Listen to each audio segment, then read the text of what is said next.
Bennett Stewart here to discuss another benefit of our software tools, namely that they automatically transform book profits and balance sheets into economic reality. They convert raw financial data into EVA. They measure, analyze, and value the real economic profit a business is earning after setting aside a full cost of capital charge on the net assets employed in running the business. Our software tools also help you to refine EVA and make it a more accurate measure of added value and a better guide to decisions by eliminating accounting distortions. I'd like to go over those now in some detail. For example, you can configure the tools to write off the money spent on R&D, advertising, market entry, product development, and training programs over a time period you select instead of expensing them immediately. With that change, you get a much more consistent and accurate measure of the progress you are making from period to period. You don't see EVA inexplicably dip just because you are stepping up the spending or misleadingly increase because you've pruned it back. Managers who are guided by EVA no longer want to cut or restrain the spending just to make a short-term earnings goal. It's the opposite. They look for ways to increase it to propel profitable growth. Simply put, this better matches the cost with expected benefits in ways that lead to better decisions. This also neutralizes decisions about buying or building. Ironically, according to accounting, intangibles are an asset if you buy them, but not if you home grow them. This takes the bias to buy off the table. But that's just for starters. The software also can be configured to add restructuring charges and impairment charges back to earnings and back to capital. With that change, EVA doesn't get hit with one-time charges, and it does not deceptively rise once assets are erased from the books. As you might imagine, managers who look to increase EVA measured in this way seek to mobilize assets and streamline operations and add value with much more vigor because no charge stands in their way. But they also take care to restructure efficiently, to spend restructuring dollars wisely, because any new money they spend, which could be for severance costs, unwinding contracts, or relocating assets, for example, that money is added to their capital base and they must earn a return on it like any other investment. This is cricket and this is correct. There are no mulligans in the EVA system. The software also lets you isolate and set aside the impact of holding excess cash. EVA consistently measures the performance of the business, and if cash is paid out, it's a non-event. EVA does not pop up like EPS or ROE when shares are bought back. It takes noise out of the data. You also can treat leased assets like they are owned. You can measure and consistently focus on the quality of asset management no matter how the assets are financed. EVA does that by adding the present value of the rents to the balance sheet as part of plant capital and deducts the full cost of that capital. In exchange, though, the interest component of rents is added back so as not to double count. The net charge to EVA is thus the depreciation component of the rent expense and the full cost of capital charge. Leasing is just like buying. You can also smooth taxes so that EVA measured post-tax better reflects pre-tax operating performance.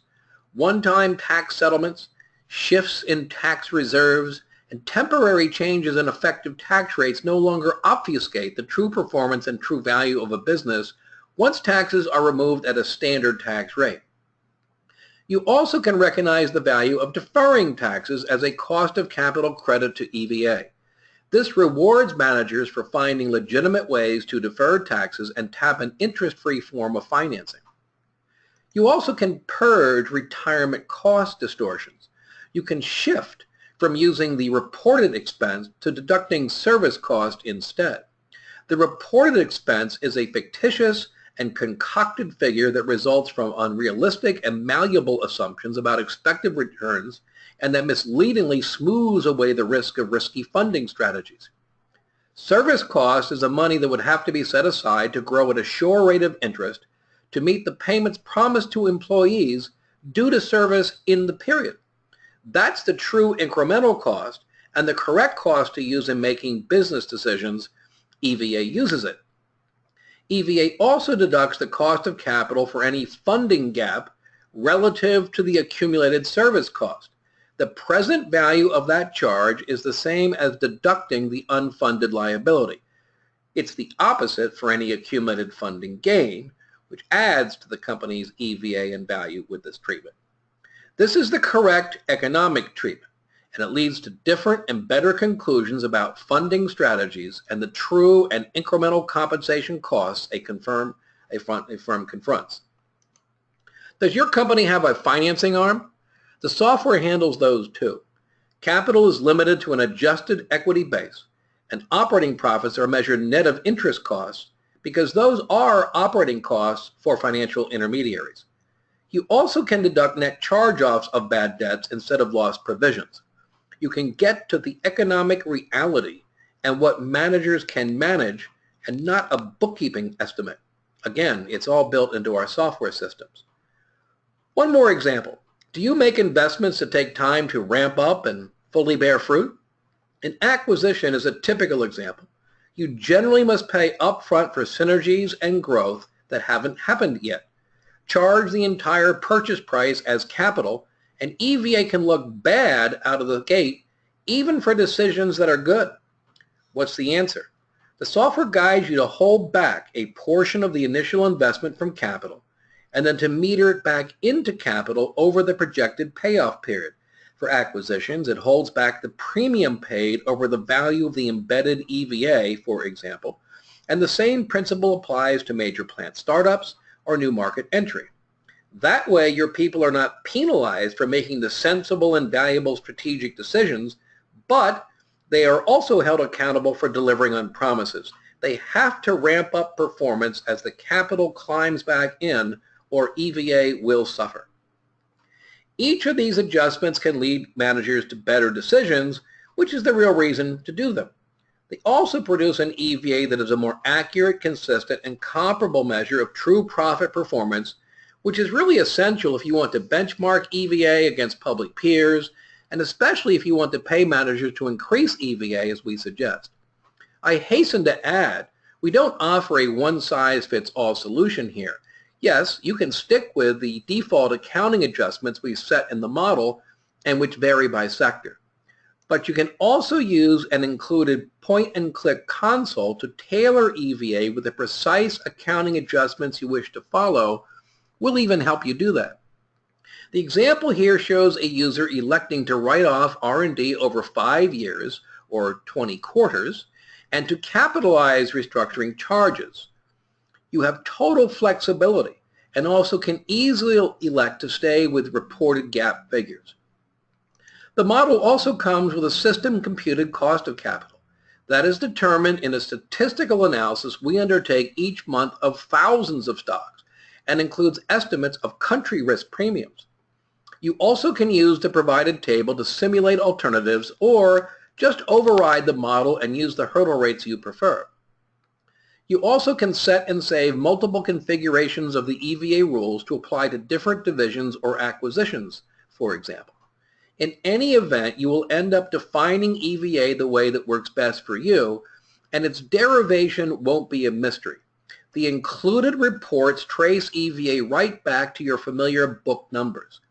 The example here for Colgate-Palmolive displays adjustments to back out rent expense, which is treated as a capital cost, to replace reported retirement cost with a service cost, to remove R&D and ad spending from SG&A and instead amortize them as a capital cost. Restructuring charges and non-recurring items are notable for their absence because they are being added back to capital. As an aside, every company, and I mean every one, that was tracking EVA on its own found errors and inconsistencies once it started using our software. That shouldn't really come as a surprise. It took us over a year to test and fix the formulas and make sure EVA reconciled in 9 different dimensions, and this is what we do for a living. Boards are reassured by this. They prefer EVA come from an authoritative and vetted source and not just from management. That extra credibility is particularly valuable in today's world, especially for firms that tie pay to EVA. Let me close with a word about the adjustments you may want to select for your company. We suggest you look at this in 2 ways. First, run a cost-benefit trade-off. Ask, how applicable is it for your company and your business? Be ruthlessly practical and ignore those adjustments that are immaterial, although the materiality really should be judged from the perspective of the decision maker and not the company as a whole. If it's a big deal for a line of business, do it for their sake, even if it's not such a big deal overall. Can you get the data? Will it help link EVA closer to your stock price? Can your people understand it and can they respond to it in positive ways, perhaps as a result of providing training with an illustrative case example? And judge all this against the added complexity you perceive. It's an engineering problem. Actually, the steps I've just discussed don't really do full justice to the potential value of making adjustments. The best way to approach this is to imagine that you have a bonus plan in place that is as simple as paying a base bonus award to bring the total pay package up to a market standard, plus a % of the change in EVA. Assume it's that simple. Then ask, if you don't make an adjustment and you run EVA through the bonus formula, will that encourage your managers to make materially bad decisions, and will it subject their pay to blips and dips that should be smoothed out? If so, you need to think again about making the adjustment. The alternative is to leave EVA alone, or whatever measure you use alone, and let it be buffeted by the slings and arrows, and you will be forever tinkering with the targets to compensate. Take a restructuring charge that erases assets from your books, and you'll have to set an ROI target higher, for example. Step up R&D or marketing spending, and you'll make an allowance down.